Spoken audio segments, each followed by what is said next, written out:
प्रिय दर्शकों, जय सिया राम। भगवान शंकर की पूजा आराधना का सबसे श्रेष्ठ महीना सावन महीना है। इसी श्रावण महीने में सोमवार की अति विशेष महत्व है। जो भक्त और भक्तिमती माताएं सोमवार का व्रत करती हैं, उन्हें भगवान शंकर की असीम कृपा प्राप्त होती है। मनोवांछित इच्छाएं सभी पूर्ण करते हैं भोले बाबा। उन्हें सोमवार की व्रत कथा अवश्य सुननी चाहिए। वीडियो को लास्ट तक देखें और सुने। लाइक शेयर सब्सक्राइब जरूर करें। घंटी के निशान को जरूर दबाएं, जिससे आध्यात्म के प्रामाणिक शास्त्र सम्मत वीडियो आप तक पहुंच जाए। तो आइए सोमवार व्रत कथा प्रारंभ करते हैं। सबसे पहले सोमवार का व्रत श्रावण में अति विशेष महत्व रखता है। तो सोमवार व्रत कथा प्रारंभ करने से पूर्व भगवान शंकर की पूजा करें। विधि से पूजा करने के बाद कथा सुने।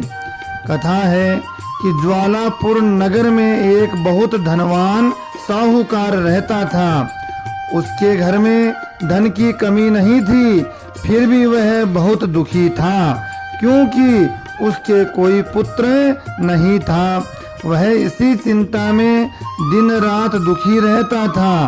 पुत्र की कामना के लिए वह प्रत्येक सोमवार शिवजी का व्रत और पूजन किया करता था तथा सायंकाल मंदिर जाकर शिवजी के सामने दीपक जलाया करता था।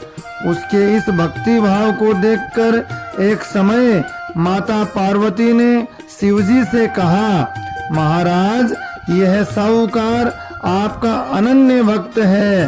सदैव आपका व्रत और पूजन बड़ी श्रद्धा से करता है। आपको इसकी मनोकामना पूर्ण करनी चाहिए। शिवजी ने कहा कि हे पार्वती, यह संसार कर्म क्षेत्र है। किसान खेत में जैसा बीज बोता है, वैसे ही फसल काटता है।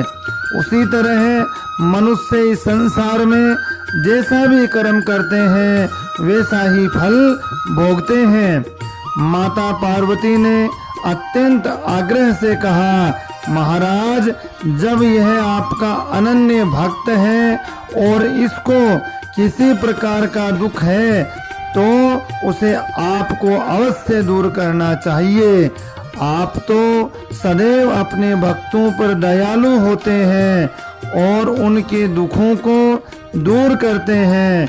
यदि आप ऐसा नहीं करेंगे तो मनुष्य आपका पूजन तथा व्रत क्यों करेंगे।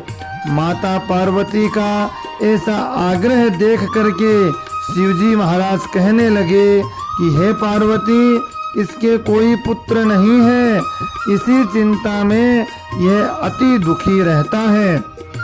इसके भाग्य में पुत्र न होने पर भी मैं इसको पुत्र की प्राप्ति का वर देता हूँ, परंतु वह पुत्र केवल 12 वर्ष तक जीवित रहेगा। इसके पश्चात वह मृत्यु को प्राप्त हो जाएगा। इससे अधिक मैं इसके लिए कुछ नहीं कर सकता। माता पार्वती और भगवान शिव का यह वार्तालाप साहूकार सुन रहा था। इससे उसको न तो प्रसन्नता हुई और न ही उसे दुख हुआ। वह पूर्व की तरह शिवजी का व्रत पूजन करता रहा। कुछ समय बाद साहूकार की स्त्री गर्भवती हुई और 10वें महीने में उसके गर्भ से अति सुंदर पुत्र उत्पन्न हुआ। साहूकार के घर में बहुत खुशियां मनाई गई, परंतु साहूकार यह जानता था कि उसकी केवल 12 वर्ष की आयु है, इसलिए उसने अधिक प्रसन्नता प्रकट नहीं की और न ही किसी को यह भेद बताया। जब वह बालक 11 वर्ष का हो गया तो बालक की माता ने उसके पिता से उसका विवाह करने के लिए कहा। साहूकार ने कहा कि अभी मैं इसका विवाह नहीं करूंगा, मैं अपने पुत्र को काशी पढ़ने के लिए भेजूंगा। साहूकार ने बालक के मामा को बुलाकर उसको बहुत सा धन देकर कहा कि तुम इस बालक को काशी में पढ़ने के लिए ले जाओ और रास्ते में जिस स्थान पर भी जाओ वहाँ यज्ञ करते, ब्राह्मणों को भोजन कराते, दक्षिणा देते हुए जाना। दोनों मामा भांजे यज्ञ करते, ब्राह्मणों को भोजन कराते तथा दक्षिणा देते काशी जी की ओर चल पड़े। रास्ते में एक नगर पड़ा। उस नगर के राजा की कन्या का विवाह था, परंतु जो राजकुमार विवाह कराने के लिए आया था वह एक आंख से काना था, एक आंख से उसे दिखाई नहीं देता था। उसके पिता राजा को इस बात की बड़ी चिंता थी कि कहीं राजकुमार को देख करके राजकुमारी तथा उसके माता पिता विवाह में किसी प्रकार की अड़चन पैदा न कर दें। जब उसने सेठ के अति सुंदर इस लड़के को देखा तो मन में विचार किया कि क्यों न द्वाराचार के समय इस लड़के से वर की सारी रस्में पूरी की जाए। ऐसा मन में विचार कर राजकुमार के पिता ने उस साहूकार के लड़के और उसके मामा से बात की और वे राजी हो गए। फिर उसी साहूकार के लड़के को वर के कपड़े पहनाकर और घोड़ी पर बैठाकर कन्या के द्वार पर ले गए। कार्य प्रसन्नता से पूर्ण हो गया। राजकुमार के पिता ने सोचा कि यदि विवाह कार्य भी इसी लड़के से करा लिया जाए तो क्या बुराई है। ऐसा विचार कर लड़के और उसके मामा से कहा कि यदि आप फेरों में और कन्यादान के काम को भी करा दें तो आपकी बड़ी कृपा होगी। मैं इसके बदले आपको बहुत धन दूंगा। दोनों ने इसे भी सहर्ष स्वीकार कर लिया। विवाह कार्य बहुत अच्छी तरह से संपन्न हो गए। सेठ का पुत्र जब जाने लगा तो उसने राजकुमारी की चुनड़ी के पल्ले पर लिख दिया कि तेरा विवाह मेरे साथ हुआ है, परंतु जिस राजकुमार के साथ तुमको भेजेंगे वह एक आंख से काना है। मैं काशी जी पढ़ने जा रहा हूँ। सेठ के लड़के के जाने के पश्चात राजकुमारी ने जब अपनी चुनड़ी पर ऐसा लिखा हुआ पाया तो उसने काने राजकुमार के साथ जाने से इनकार कर दिया। उसने अपने माता पिता को सारी बात बता दी और कहा कि यह मेरा पति नहीं है, मेरा विवाह इसके साथ नहीं हुआ। जिस वर के साथ मेरा विवाह हुआ है वह तो काशी पढ़ने के लिए गया है। राजकुमारी के माता पिता ने अपनी कन्या को विदा नहीं किया और बारात वापस चली गई। उधर सेठ का लड़का और उसका मामा काशी पहुंच गए। वहां जाकर उन्होंने यज्ञ करना और लड़के ने पढ़ना शुरू कर दिया। जिस दिन लड़के की आयु 12 साल की हो गई उस दिन मामा ने यज्ञ रचा रखा था। लड़के ने अपने मामा से कहा कि मामा जी आज मेरी तबीयत कुछ ठीक नहीं है। मामा ने कहा अंदर जाकर सो जाओ। लड़का अंदर जाकर सो गया तो थोड़ी देर में उसके प्राण निकल गए। जब उसके मामा ने आकर देखा कि उसका भांजा मृत पड़ा है तो उसको बड़ा दुख हुआ। उसने सोचा कि अगर मैं अभी रोना पीटना मचा दूंगा तो यज्ञ का कार्य अधूरा रह जाएगा। अतः उसने जल्दी से यज्ञ का कार्य समाप्त करवाकर ब्राह्मणों के जाने के बाद रोना पीटना शुरू कर दिया। संयोगवश उसी समय शिव पार्वती उधर से जा रहे थे। जब उन्होंने जोर जोर से रोने की आवाज सुनी तो पार्वती जी कहने लगी कि हे महाराज, कोई दुखिया रो रहा है, इसके कष्ट को दूर कीजिए। जब शिव पार्वती वहां पहुंचे तो उन्होंने पाया कि वहां एक लड़का मरा पड़ा था।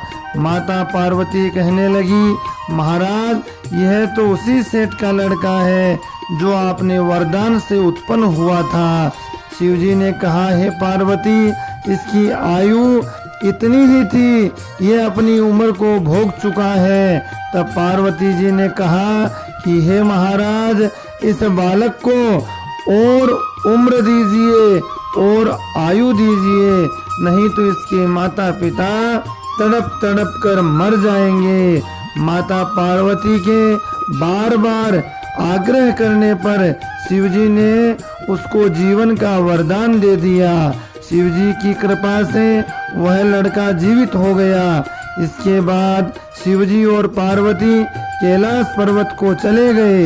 शिक्षा पूरी होने पर वह लड़का और उसका मामा उसी प्रकार यज्ञ करते, ब्राह्मणों को भोजन कराते तथा दक्षिणा देते अपने घर की ओर चल पड़े।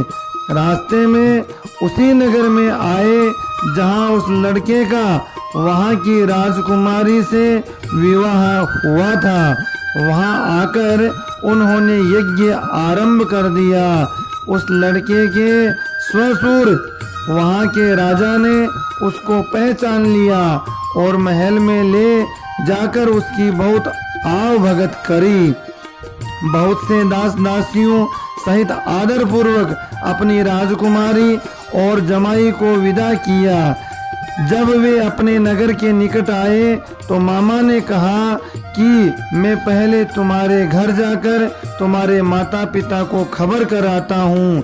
जब उस लड़के का मामा घर पहुँचा तो उसने देखा कि लड़के के माता पिता घर की छत पर बैठे हैं।